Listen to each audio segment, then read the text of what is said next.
I want to welcome everyone again to the Fall Memorial Service. We have some new faces here too. Good to see you, Eddie. And so today I'd like to talk about a few things. Recently, a few people that are close to me have passed away, or people who I've known. And so some of you may have heard the Reverend Heiki Konko, which is our fifth spiritual patriarch of Konko Kyo.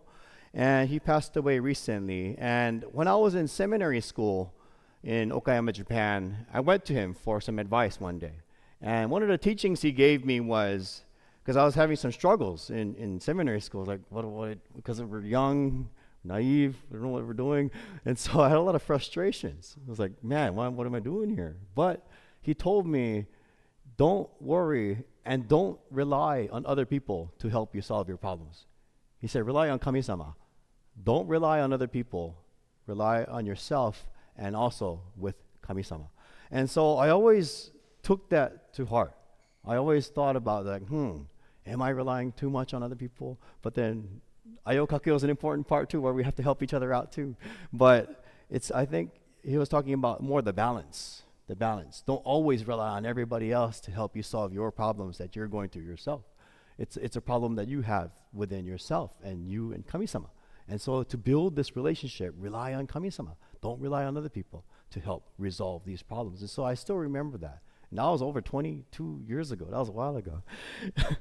And so he said it in English, yes. He speaks fluent English. And so the Reverend Heiki Konko spoke fluent English.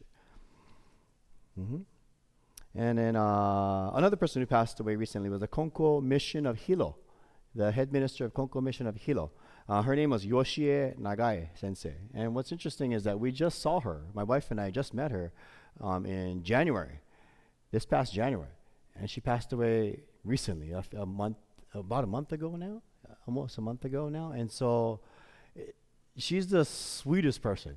Like if you met her, she's a shining example of what Konko Kyo is and what Konko Kyo can do for your life, to your life, and how it can enrich your life with such joy. And so you can see that in her behavior and her demeanor, and she's just so grateful. And so my mom and my sister and my father, they visited her at the care home she was at before she passed away. She was really genki too. And so she would be like, oh, the meals here are so good.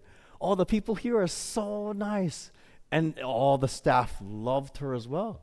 You know, oftentimes when we hear, yours is, was that? Oh, that's that. And so oftentimes when we hear about like a care home or some other facility, it's like, oh, the meals, I don't like the meals. The meals are terrible. The cooking's terrible. The service is terrible. Blah, blah, blah, blah, blah, terrible, terrible, terrible, terrible, terrible. All right? And that's that mentality, of course, if we keep focusing on how terrible things are, of course, that's where we're going to naturally focus. It's human nature. But for her human nature that she nurtured through her faith, she was just grateful. She was happy people were helping her out because before she was living on her own by herself at the church. Church members used to help out, but she did a lot by herself at 94 years old. Yeah, very impressive to have that level of joy in her heart at that age after having gone through so much struggle. But her foundation is a foundation of joy and gratitude. And that was a real big inspiration for me. Another person who passed away recently, just a few months ago, was my uncle. His name was Uncle Masateru Yano in Shikoku, in Yawatahama, Ehime Prefecture. And so he's a tangerine farmer. He's like the second generation tangerine farmer. My grandfather was the first generation tangerine farmer, and they acquired a whole bunch of mountains and hills to grow very fancy tangerines. And these, I remember going in high school, my brother and I, we went there to check it out for a few weeks to learn about the farm and how tangerines are farmed in Japan. And it's a lot of work. It's a lot of work. I was shocked how much waste there is as well. Like because you could only present the best of the best. When you go to Whole Foods or when you go to any supermarket, you see perfect fruit and perfect vegetables. But majority of the crop is not like that at all. It's got all these scars, damage, bruises, bugs, dents. It's not perfect, ideal looking. So all that has to go away. And they go to the juicer, though. That's the good thing.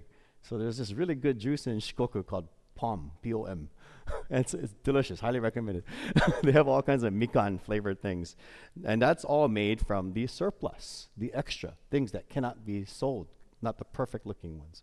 And he taught us a lot about how much hard work it is. And so every time I see a mikan, even the mikan up there on the altar, they look perfect. It's like, oh, this is probably just the cream of the crop that's offered on the altar. And there's a lot that just gets wasted. And the amount of like fertilizer, watering, labor. And so my uncle would wrap each tangerine in this like little cutting of pantyhose. Like, this, like the stockings. So he would wrap each tangerine. And so, the sumo citrus that you see in the stores nowadays? Premium tangerines. So that's what he used to grow. Premium tangerines. And so to get it that premium takes a lot of work. It doesn't come naturally. Because one example is my tangerine tree in the corner. You might see like right out here. It's not doing too well.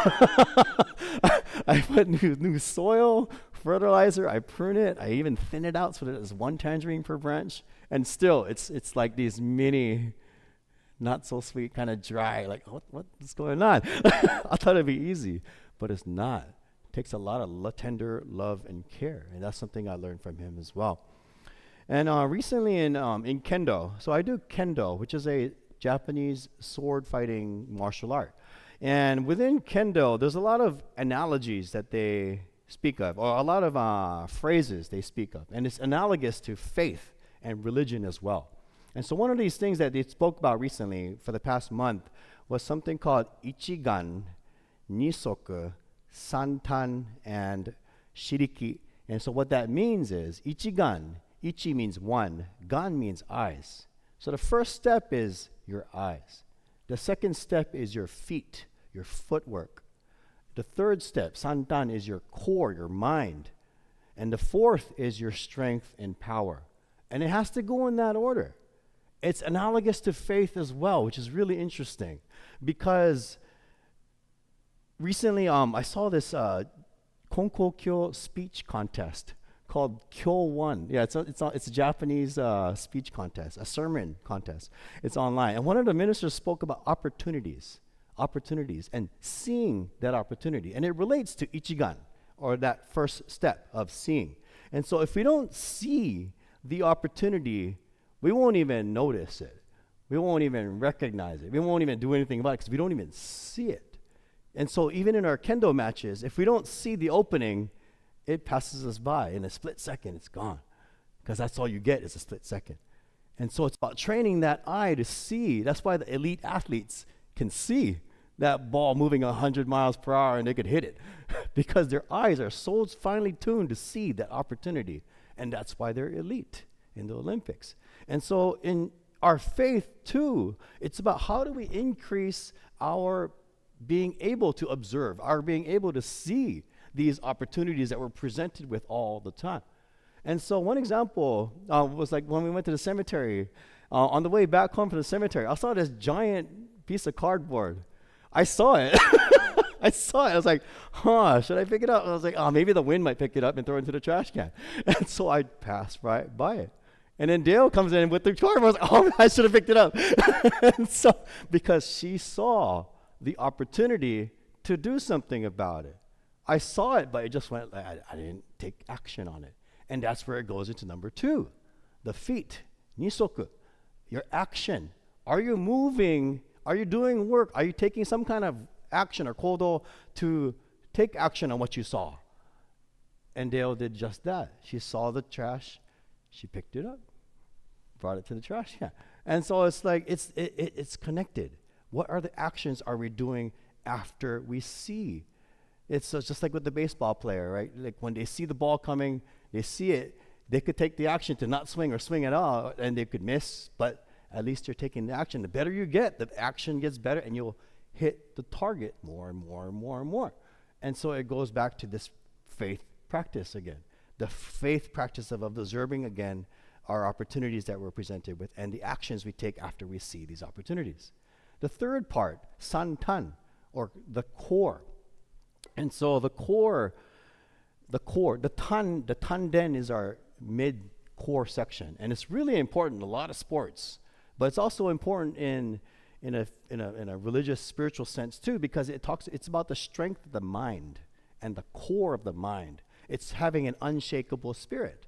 And so it's really important to have that unshakable spirit and not get sidetracked or swayed by our surroundings. Just like with the trash. And Kawa Sensei is a perfect example of that. When he first started picking up trash, people would be like, oh, he's picking up trash. Oh, it's dirty. All these cigarette butts. He'd pick up thousands. But he didn't care because his core, he observed there's trash. He took action, picked it up. Everybody around him might have criticized or may have said something, but he was like, I don't care. I'm doing something for the Mother Earth. This is bigger than me. This is bigger than you. And so he took action on that. And then it goes to the last part. Shiriki, or the strength, the power, comes after you see, you do, and you have confidence in your core, in your mind, in an unswayable mind. And it all comes together into this strength of confidence. And so just like in Kendo, when we see the opportunity, we take the opportunity, we put it with a lot of power without having to worry about anything, and then we execute the move with power and strength and grace. And that's why people hit home runs. That's why the Olympic athletes get their gold, because they put all those elements, all four of those elements together. And so the past people I talked about, the Konko-sama, the past fifth Konko-sama, Yoshie Nagai Sensei, my uncle Masateru, many church members here, many of the past church members that Juan Sensei read off. Every month we read off a lot of the church members who've passed away. And so we think about their faith, because that's the best example we can go off of. Because that's, every time there's a funeral or a memorial service, what do we do usually? We don't complain about them. No, that would be terrible. Right? We talk about their best attributes, the things that made us remember them by. And that's what's really, really at the core of this. It's how are we practicing our faith, not for others to remember us by, but mainly it's a relationship we have with Kami-sama. It's very personal. No one has to see you taking that action. No one has to notice you observing something that needs to be done and taking that action and doing all four steps. It's a personal relationship that you have with Kami-sama. And is Michelangelo who painted the Sistine Chapel? Michelangelo, right? Yeah, I think I mentioned this before, but he painted the deepest, darkest back corners of the ceiling. And somebody asked him, like, why are you painting there? Nobody's going to see it. He said, God will see it. God will see it. That's where he put all his effort. He put all those elements together because he knows that it's not about other people. It's about your relationship with you and Kami-sama. So I hope everyone here today can think about that. Remember that, just these four steps. And it just starts with that first step about being able to see, being able to observe. And so my Kendo Shihan, the head sensei of our Kendo dojo, he said there's a person who was a Judan, 10th degree black belt. They're non-existent now because they all passed away. But 10th degree black belt is God level. Right now, 8th degree is the maximum you can get. And they're also God level. We're like invincible. I had 0 hit rate. And it took him 50 years to master footwork. 50 years. That's when he says, I'm confident with my footwork now. After 50 years of doing Kendo as a master. And so don't be hard on ourselves.